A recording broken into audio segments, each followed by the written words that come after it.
All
right, I'll talk about it.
Good evening, everybody. We apologize. There is technical issues going on and we're trying to rectify them. I'm not trying to hear about any more days off. Yeah. So they did want to keep that down there. They're all both there.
Madam Chair, can you hear us? Yes. Did you hear her?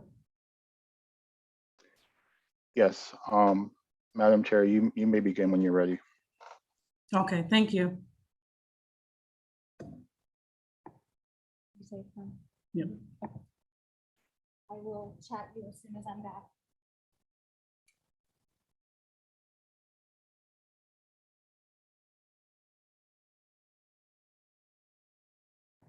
Good evening, everyone. Apologies for the technical issues. We are going to go ahead and get started. Tonight is our Health, Aging, and Disabilities Committee meeting, and we'll start with I am your chair, Rashima Dixon at large, and I will go through our committee members. Councilwoman Cabrera. I am present. Councilwoman McCoy.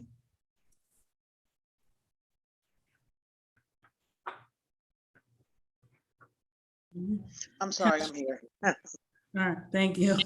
Councilwoman Fields. Present. Councilwoman Oliver. Present. And other members of who are not on our committee but are in attendance. I see Councilwoman Darby. Present. All right, and I think that is it for council members. I'm here as well, Madam I'm Chair. sorry, y'all on my other page. My apologies. Councilman Spadilla. And thank you. And President Congo. Here.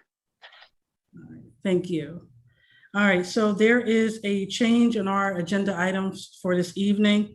We're actually going to only have one agenda item this evening, which is the substitute for the ordinance amending chapter 34 of the city code, bed bugs, termination and treatment. We will have our presentation by the Wilmington Junior League at another time. So I will start with Councilwoman Oliver for your agenda item this evening. Thank you, Madam Chair. This is the ordinance that will amend Chapter 34 of the City Code regarding bed bug extermination and treatment, substitute number 1, ordinance number 21-03. I really appreciate you putting this on the agenda tonight. I do have been in lengthy conversations with landlords all week, and we have striked out several things and added several things to make it accommodate tenants and landlords.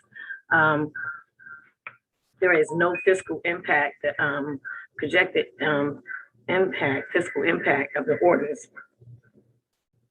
Would be none. The city is choosing to use it's not a brochure. If you look at the updated amendment, I don't know if you received it, but I know the law department sent it out around 2:00 today. It's published by the United States EPA for distribution to tenants. So what that would do is L&I would not be liable to do any inspections. It's up to the extermination company. And I've spoken to the landlords about it, and they are on the line to speak in regards to it. But it's just a flyer that identifies various type of how you can identify bed bugs, basically the sign of bed bugs, where do bed bugs hide, and that's pretty much it. So it's just a flyer that identifies bed bugs, but this ordinance would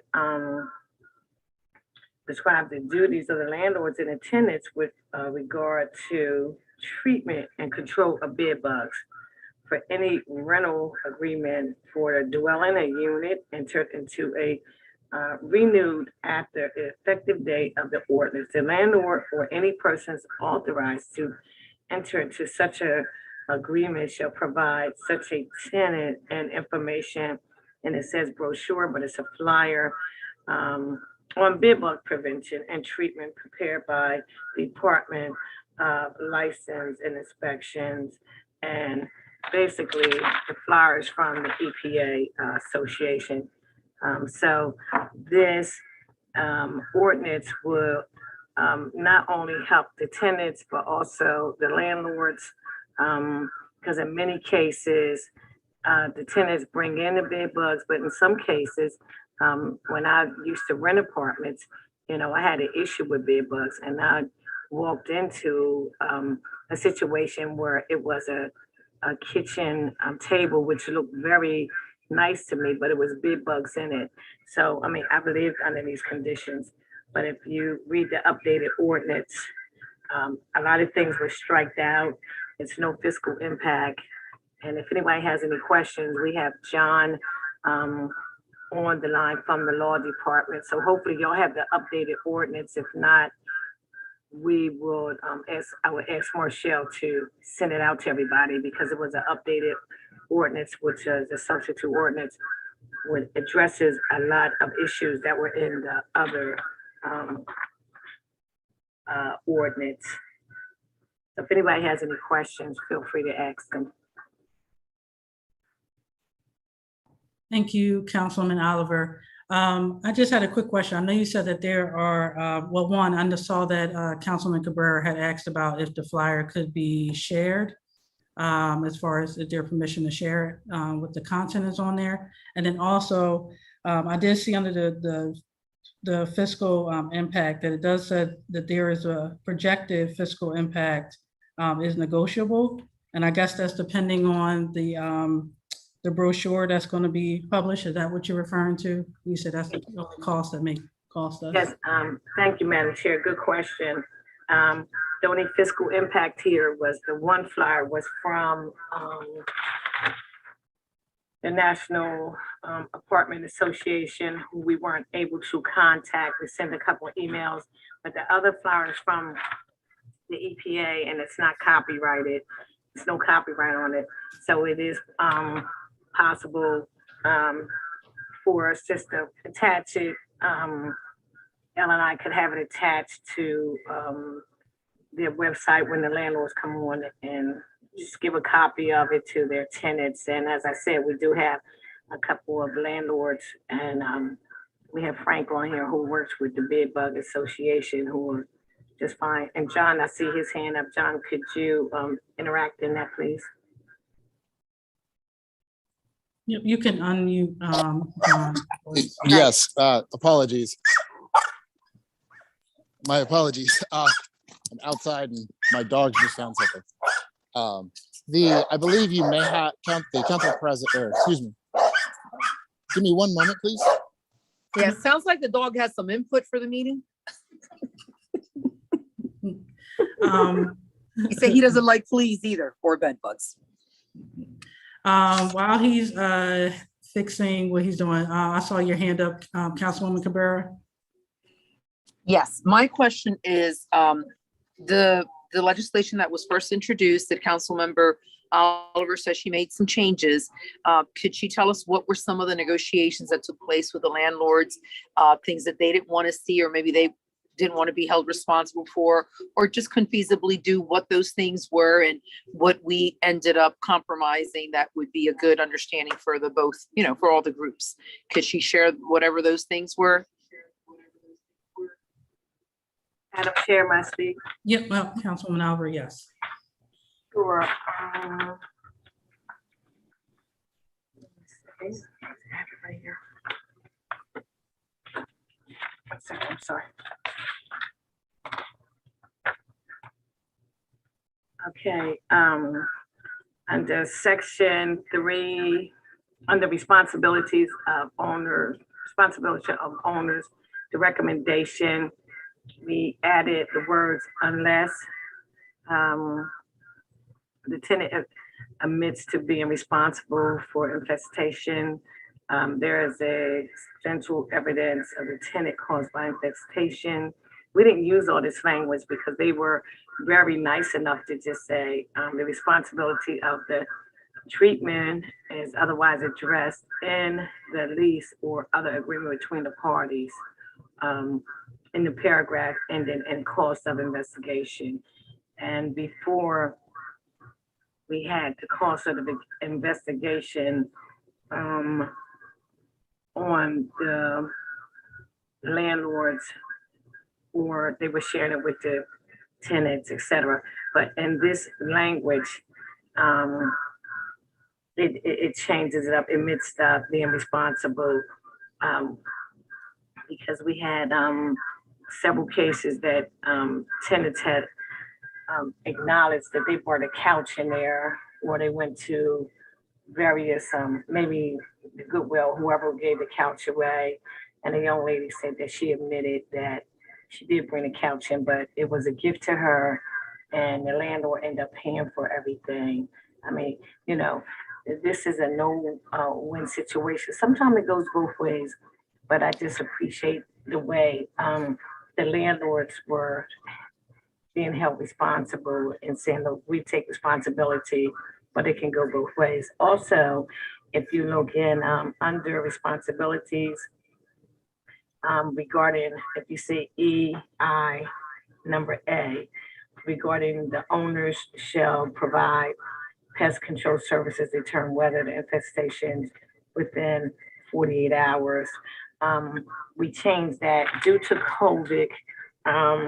We made contact with some of the extermination companies, and they said right now, because of the shortage, there's no way they're getting out in 48 hours. So that was changed to either 3 to 5 days or 5 days, because on the weekends, the companies stated that they're not available and they're not doing it within 48 hours now.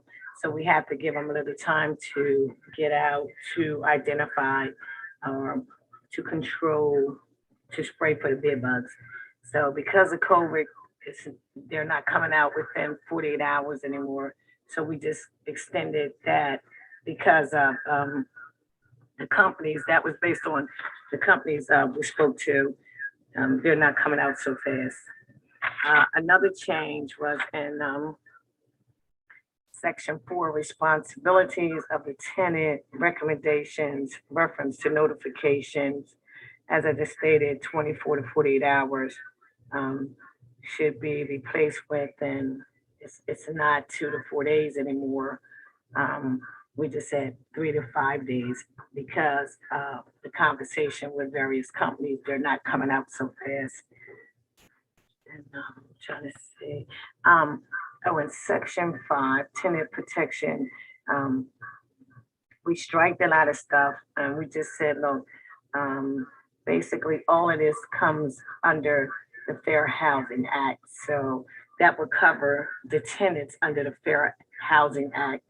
So the landlord has a responsibility for its treatment, but we're not putting the L&I to be responsible to inspect for bed bugs, because that's not what they do. They're going to come out and inspect the building or the apartment, but L&I shouldn't be involved with inspector for bed bugs. That's not their business. Thank you. I think John is ready. Yep, thank you, Councilwoman Oliver. Thank you. John, yep, thank you, Councilwoman Cabrera. John, are you ready? Yes, Chairperson, thank you. I appreciate everybody's patience. I believe that the Councilwoman did kind of touched on everything.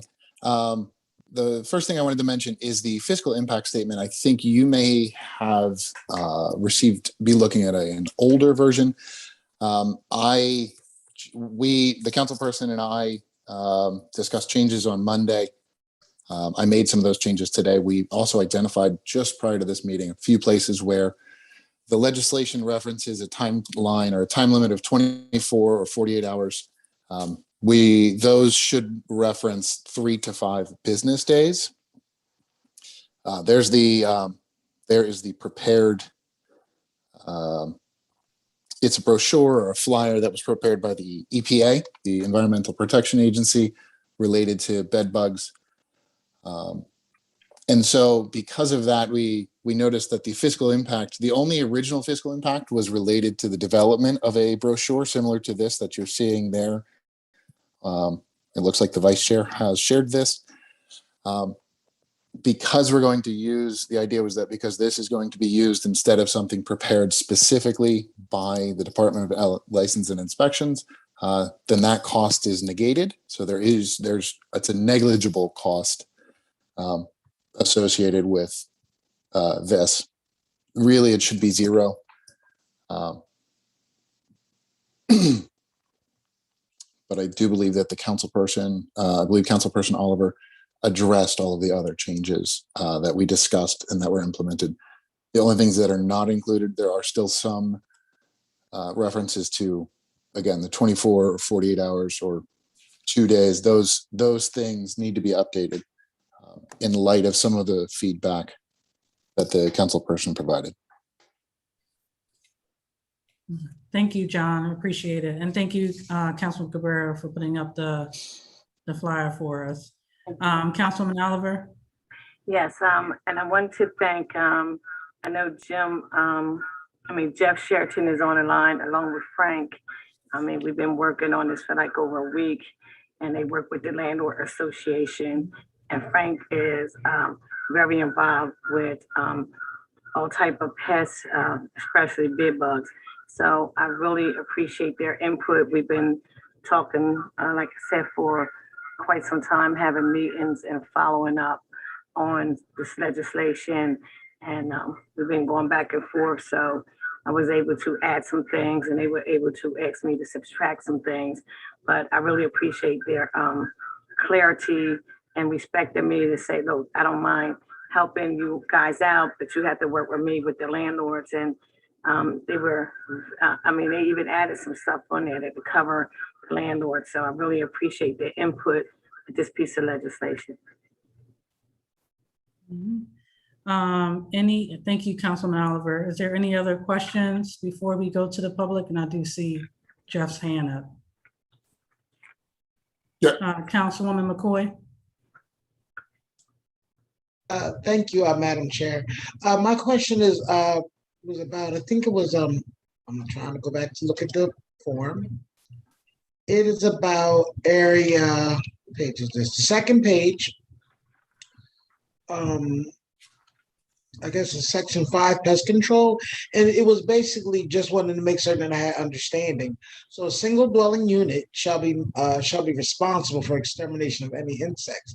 So I do understand that, but so you're basically stating that if this unit alone are experiencing bed bug issues, they cannot go to the landlord to ask them for help to exterminate, that they will be responsible on their own to take care of whatever infestation that they're dealing with.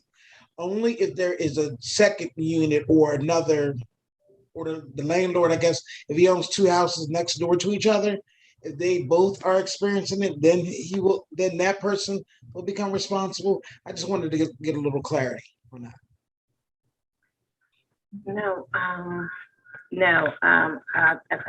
We definitely discussed this. Jeff, are you on the line? I am. No, not Jeff Starkey. You talking about Jeff Sheraton? Mhm. Yeah, he is on the line. He has his hand up, but I just wanted, did you want him to answer that, or you? No, you can let Jeff Starkey answer that. I'm sorry. Okay. Mr. Starkey, Commissioner? Is it me or Sheridan we refer to? You. Well, if it's a single dwelling unit, then the tenant is responsible for it. There's multiple units, and it's responsible of the landlord, regardless of whether they're next to each other. It's based on parcels. So if it's a single family unit, that tenant's responsible for extermination of the bed bugs. And it's always been like that. I'm sorry, Madam Chairman, I speak. Yeah, go ahead, Councilwoman Oliver. So Jeff, Commissioner Starkey, that's already in the code, is that correct? That's correct. All right, thank you. Thank you for answering that question. Thank you, Councilwoman McCoy, Commissioner and Councilwoman Oliver. Is there any other questions from council members? I am not seeing none. I am going to jump over to our public side. Madam Chair, I did have one comment though, if I could. It's Jeff Starkey. Yes, Mr. Commissioner. Yes, you can. Just looking at the legislation, one of the things that I did see or didn't see in there is that, when you're dealing with 1 or 2 family units, a lot of times they have property managers and not a dwelling facility operator. So just wanted to mention whether property managers should be included in that legislation as well. Councilman Oliver. Yeah, Madam Chair, I would like to add that in there. That sounds good. I appreciate that.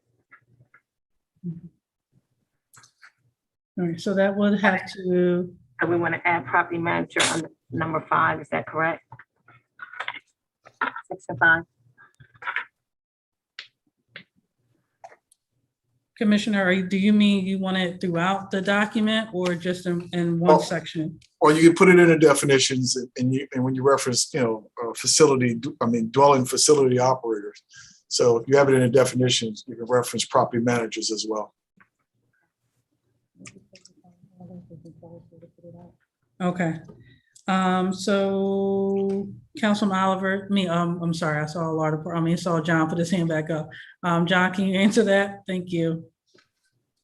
Yes, again, it looks like under responsibility of owners, so section 3, I guess it's technically section 3(3). Under responsibility of owners, it says prior to renting a dwelling unit, the owner or property manager shall visually inspect the unit for any evidence of the presence of bed bugs. I think it's included in there, but we could definitely include it in the definitions under landlord to include property managers for multiple dwelling unit houses. Would that capture your intent, Commissioner?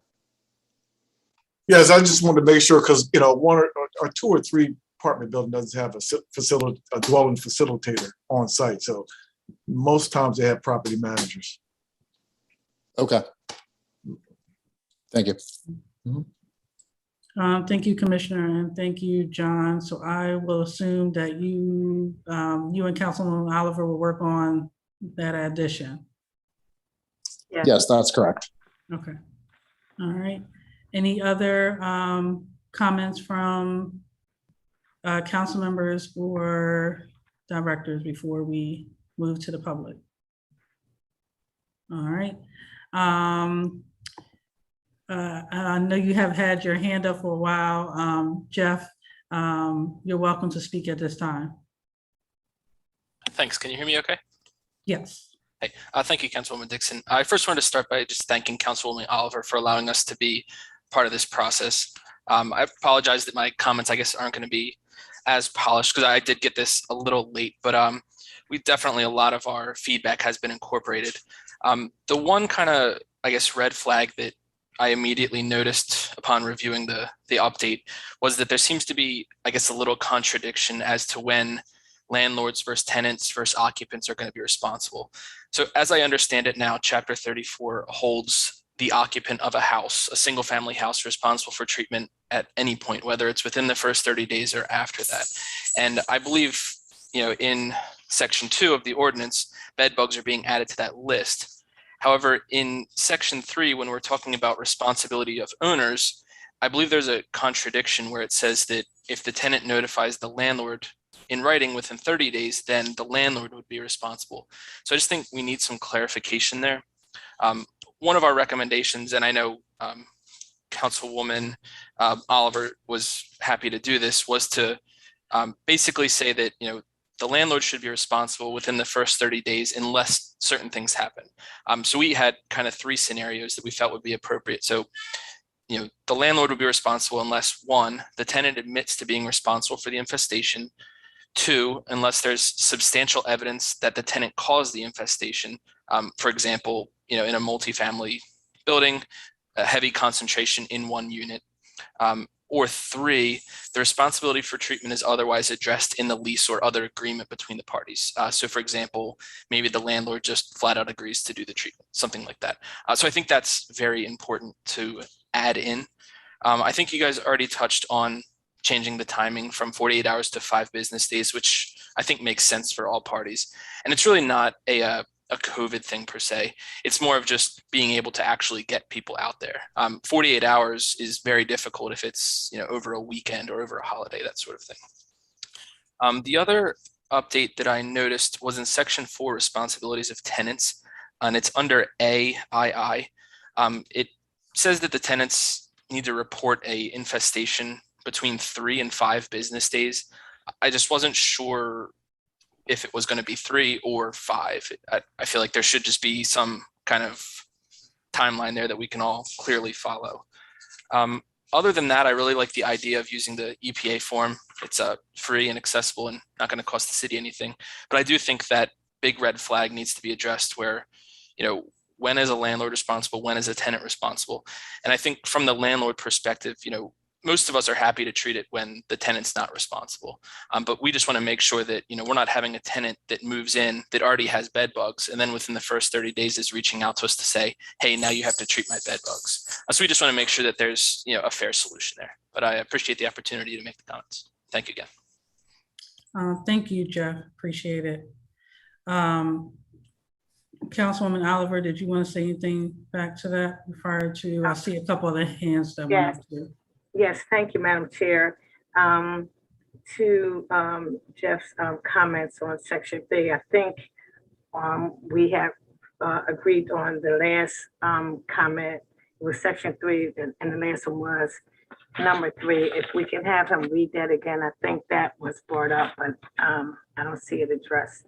So if Jeff can say number 3, said 1, 2, and 3. I think we would have went with number 3. If he could repeat number 3 on Section 3.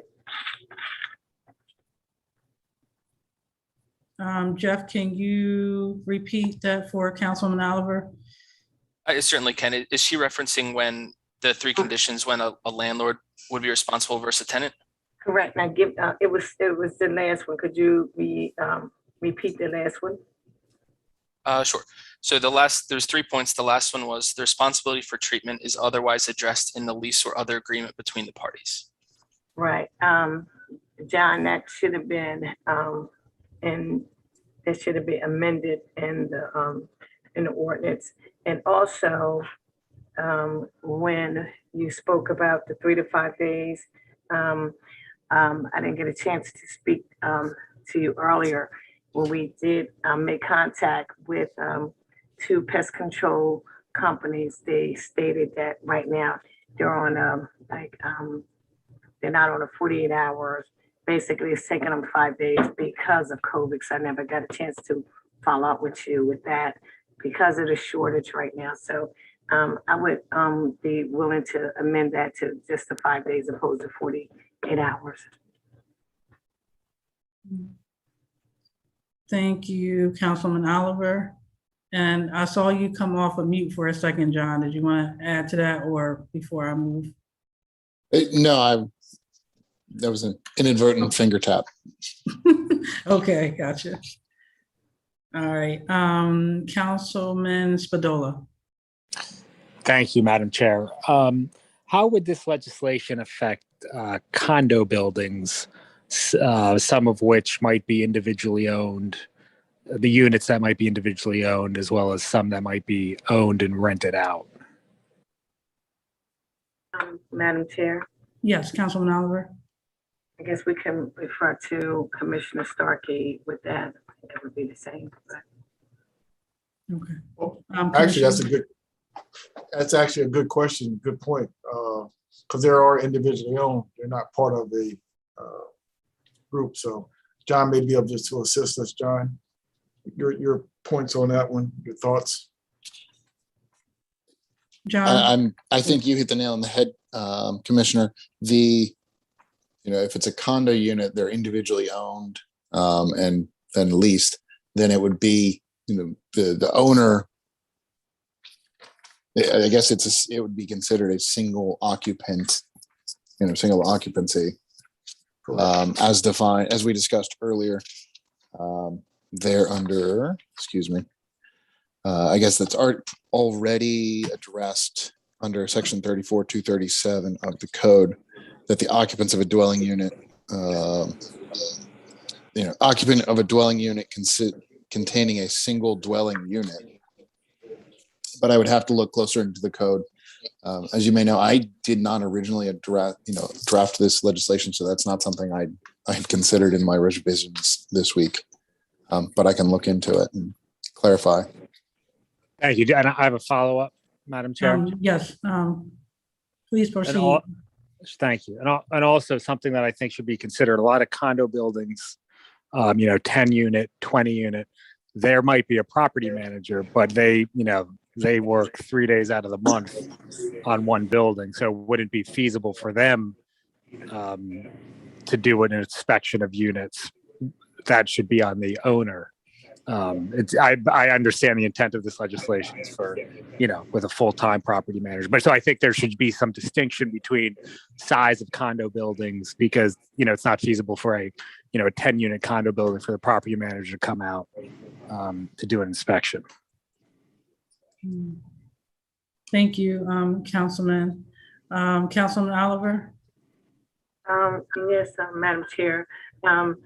As John stated, it is under Section 7 and about the condos, and I do agree with the council, but that's also why we extended it to 5 days. If they're property managers, and you're talking about the condominiums around the city of Wilmington, we all pretty much know who own most of them, who are very reliable somewhat. So it should, within 5 days, someone as a property manager or the owner of the building, Ellen and I is very aware of a lot of them, and so am I, and so are the landlords, I'm sure. Within 5 days, someone will come out and address that, and that's why we went from the 24 hours to 40 hours to 5 days. So I think that is addressed in the legislation. Could I follow up, Madam Chair? Yes, Councilman. Sure. I guess the point that I'm making in small condo buildings, the property manager really has the condo owner, the property manager only necessarily deals with the exterior of the building and has no role in if an individual unit is being rented out to somebody else. That's solely, the best example I can think of is it's a house inside a building. So the property manager would not, it wouldn't be feasible for them to, they're just not in the business of getting, in condos, they're not in the business of getting involved in individual units being rented out. That's my point. All right, thank you, Councilman. And back to Councilman Oliver. Now, as I definitely respect Councilman Spadola's comments, but really this piece of legislation came from a coworker who lives over in the 500 block of Delaware Avenue, and someone in the apartment did have bed bugs, but the owner of the building came out immediately and had the exterminator there, 500 to the right. I think, as a matter of fact, Capano's building. Since then, it has been remodeled, but it came out immediately. I was over her house, and the owner was right there. He was on site, the exterminator, and within, I want to say 3 days, everything was taken care of. So again, I say the people who own the building, they are Delawareans. These people are from not out of town. And he was right there immediately on the spot with the exterminator, cleaned out the apartment, did whatever they had to do, and everything was taken care of within 3 days.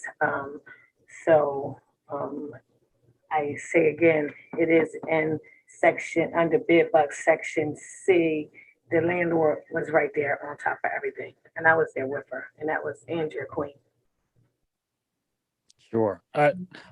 My point is the owners of a condo building, of the units, they are the owners of the building. So there is no landlord, and the property manager is just serving the owners. So I understand. I think we're talking about two different things, but I see what you're saying. Thank you. All right, thank you. Councilwoman McCoy. Thank you, Madam Chair. I'm sorry, I was actually just going back through the legislation to see if I found it. I just had a question for those renters who actually are perhaps on some type of subsidy and are not, that they may not be able to actually take care of the infant station on their own. I was just looking to see whether or not there's anything here specifically for people in that situation. Councilwoman Oliver.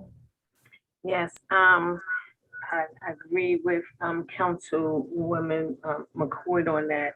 But as city residents and working with Jeff Starkey in the past, he's always been very lenient. But if it's a situation like that where they're on subsidized I even spoke to Ray Fisher that may fall, hypothetically could fall under WHA.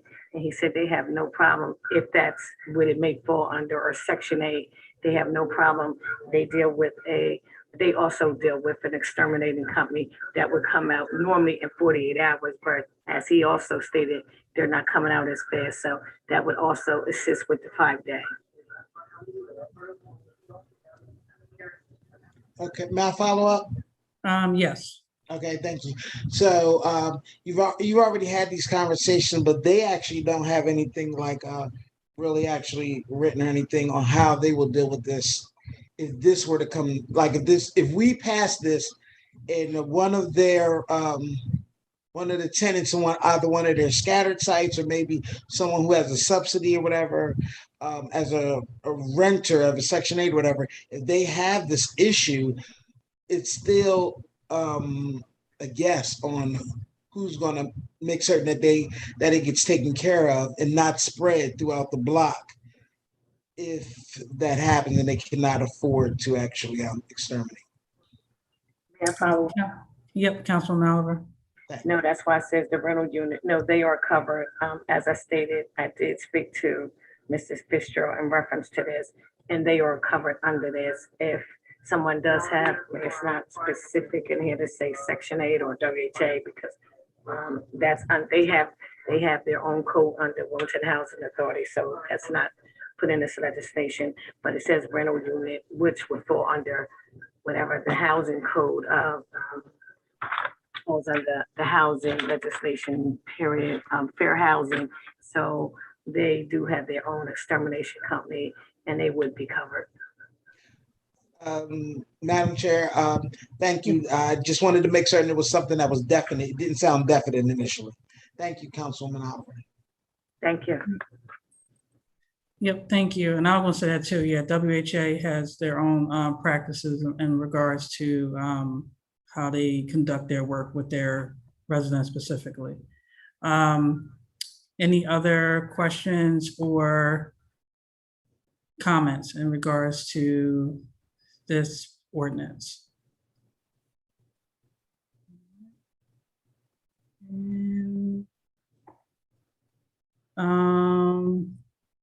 And see on the public side again, Jeff.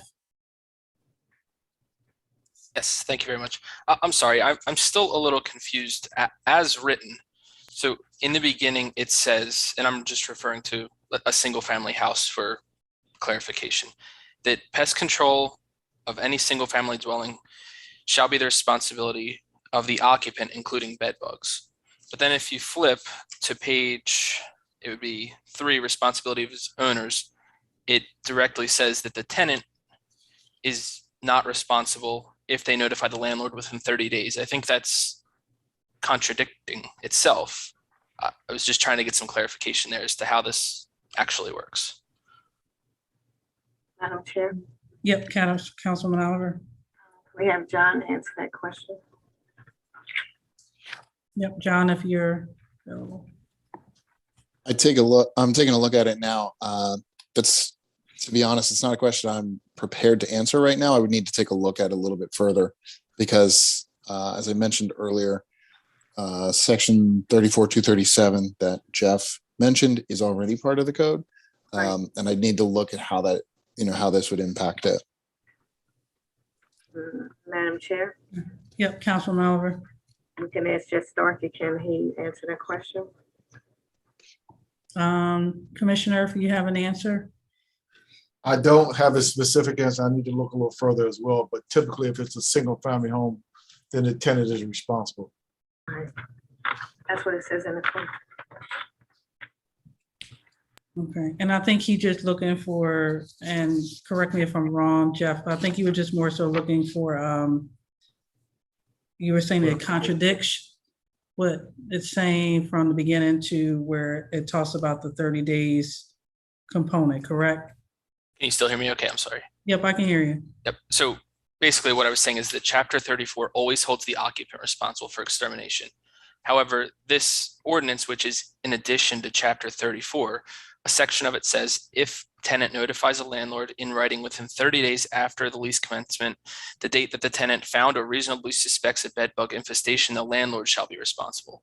So in one sense, it's saying the landlord's responsible. In the other sense, it's saying the occupant's responsible. And I think we need to have some clarification there because it's saying two different people are responsible. Madam Chair. Okay, Councilman Oliver.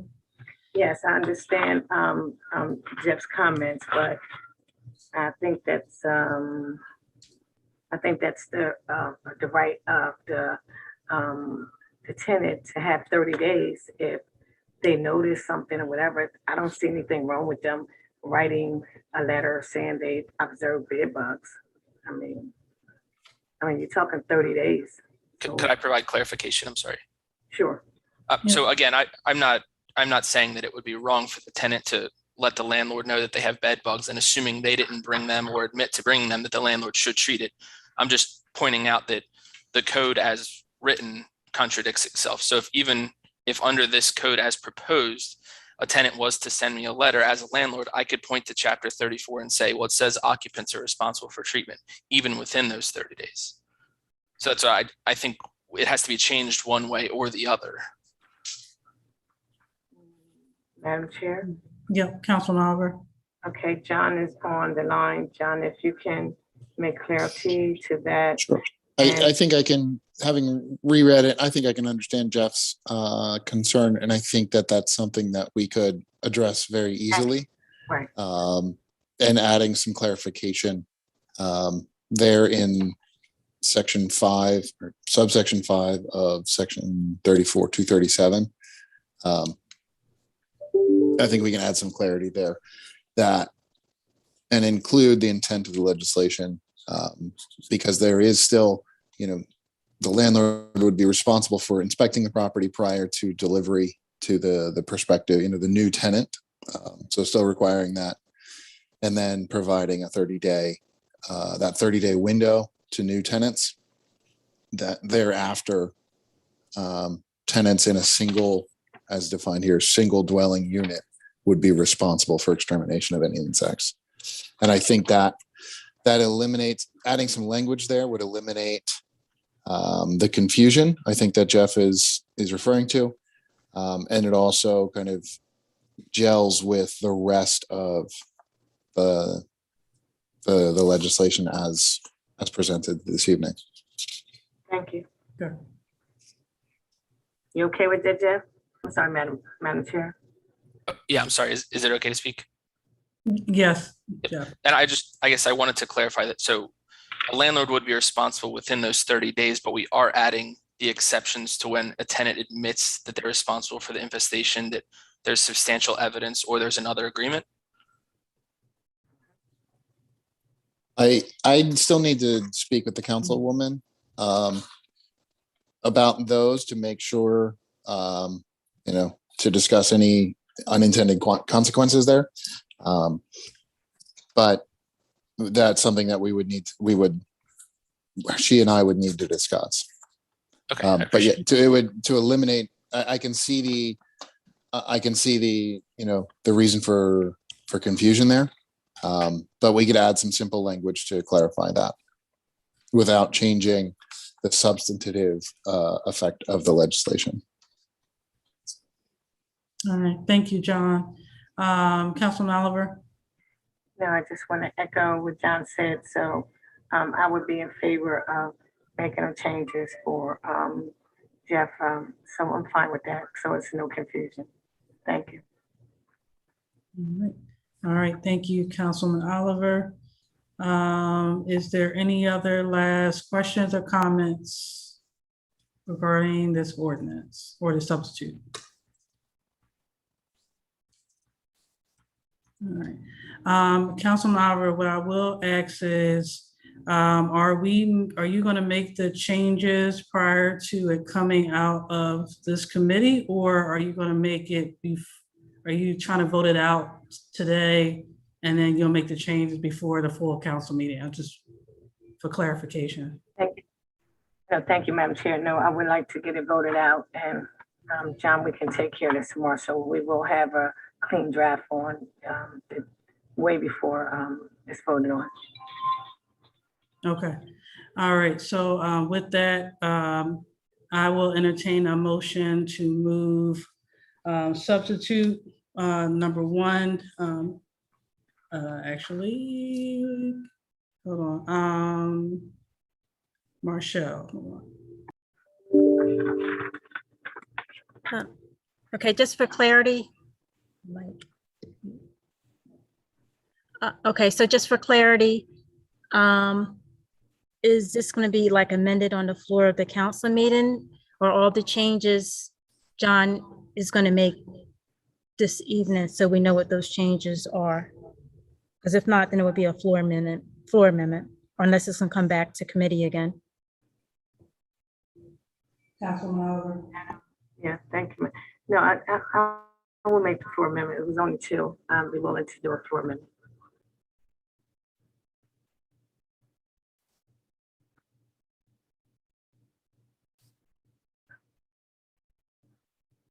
Madam Chair. We will make note of that, Councilman Oliver. Thank you. All right. So, and with that, I will entertain a motion to move substitute number one, ordinance 21-37 out of committee. So move. Second. All those in favor, say aye. Aye. Aye. Does it need to be Opposed? second? No, opposed? Chair, who was the one who second? Sorry. Well, I'm going to second it, but it does need to be second. Yeah, it wasn't second. Okay. Yeah, I thought Thank I heard another voice, sorry. I'm not sure. I didn't hear it.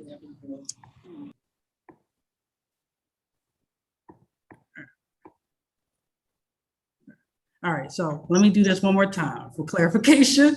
So I will entertain a motion to move substitute number one, ordinance 21-37 out of committee. So move. Second. Thank you. All in favor, say aye. Aye. Aye. All right, opposed? All right, motion carries. This ordinance has now been moved out of committee and will be on the next agenda, which is next committee, our next full council meeting. And with that, that is our last agenda, last and only agenda item for this evening.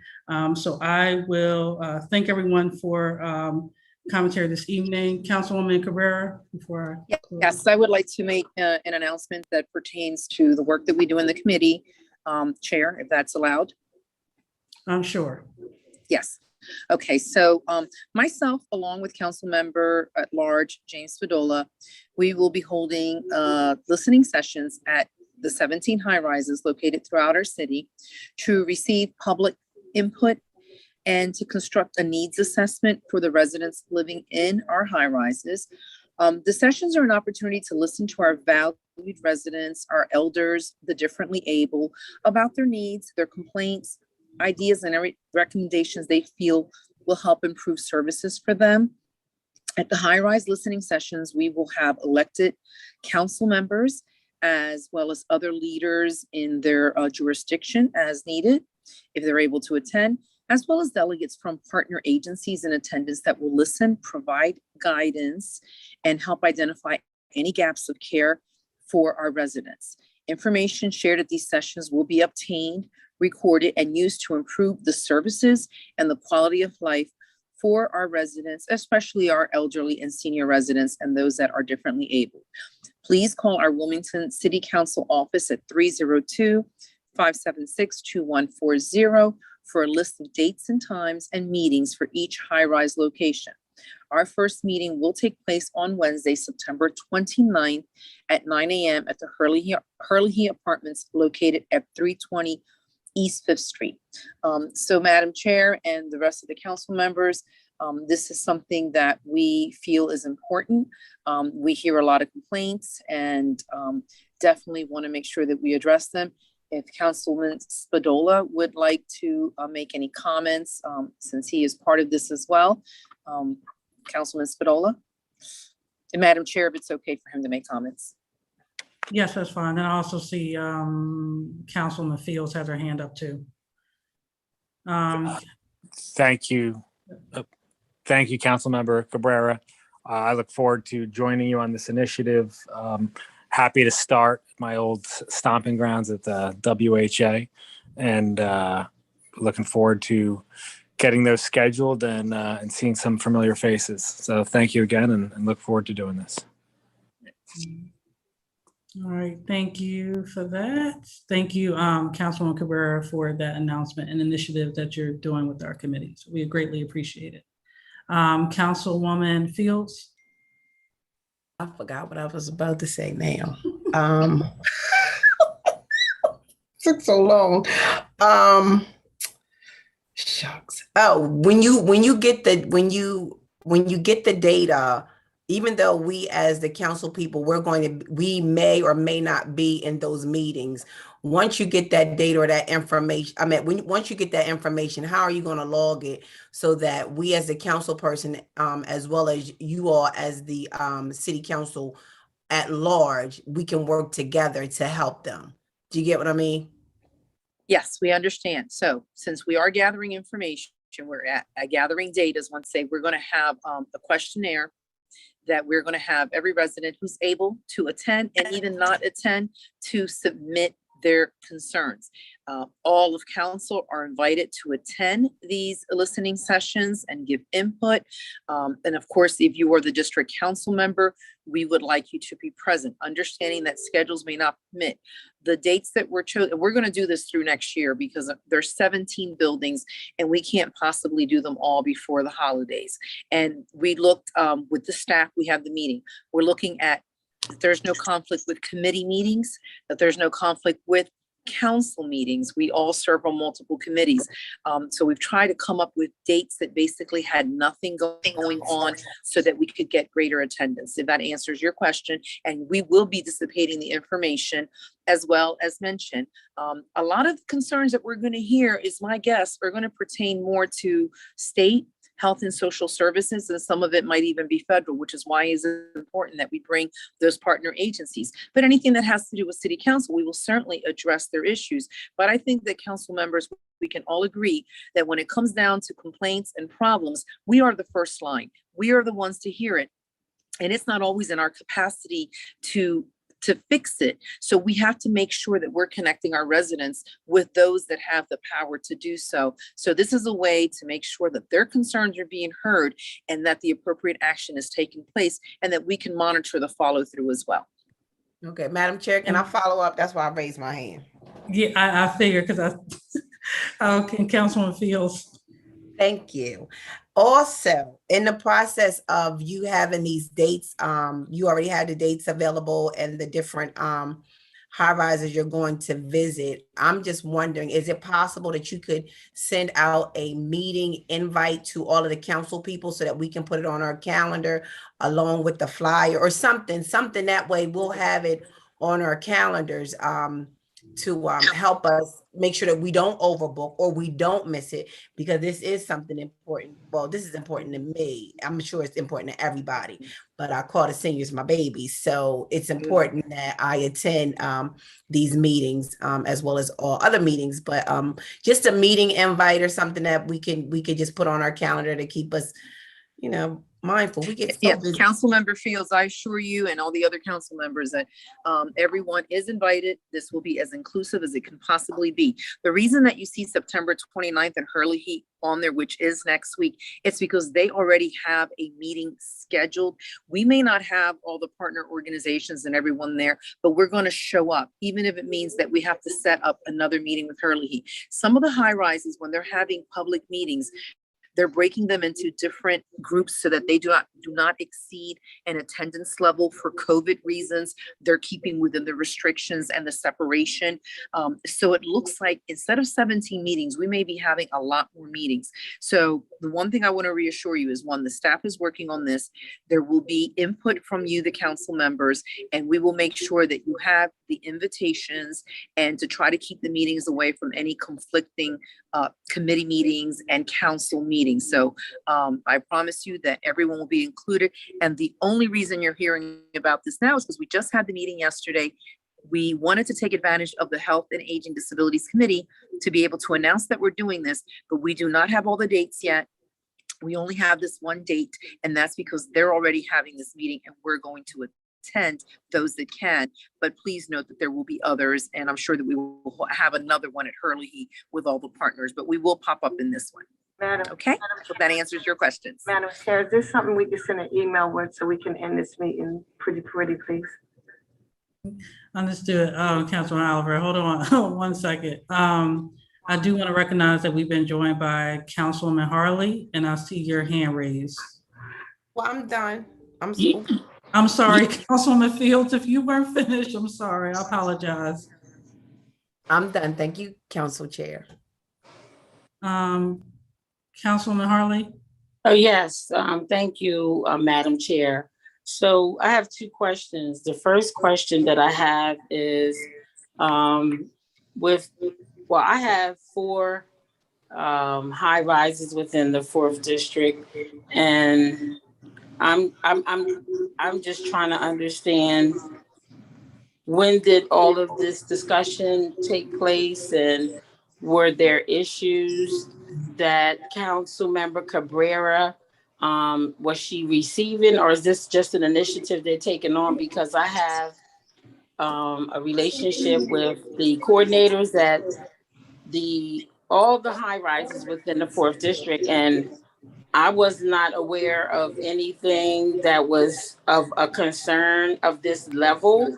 And not to say that I get everything, I'm sure I don't, but if it was something that was this serious and something that is requiring all these meetings, I really think that that's something that I'm going to speak for myself, that I should have been made aware of. I mean, I've been out there on the ground working with my constituents in these high rises, and we have some at-large members, and we all are council members, and we all can take initiatives to do whatever we want, but there is something what I would call a matter of respect, just to reach out and say, hey, this is what we're doing, not to get permission, but to just say, hey, this is what we're doing. Have you heard any concerns or interests or issues? So I just think, I'm making a statement.